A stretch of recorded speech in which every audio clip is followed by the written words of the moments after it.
Hi guys!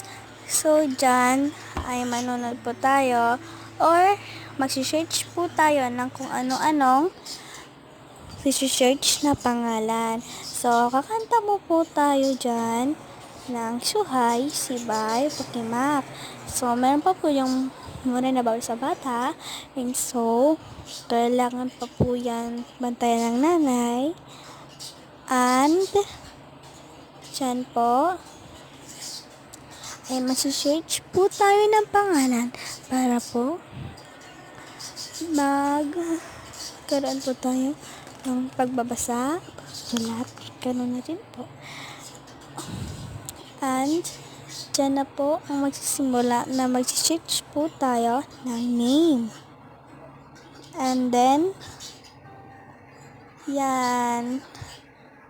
Bye-bye!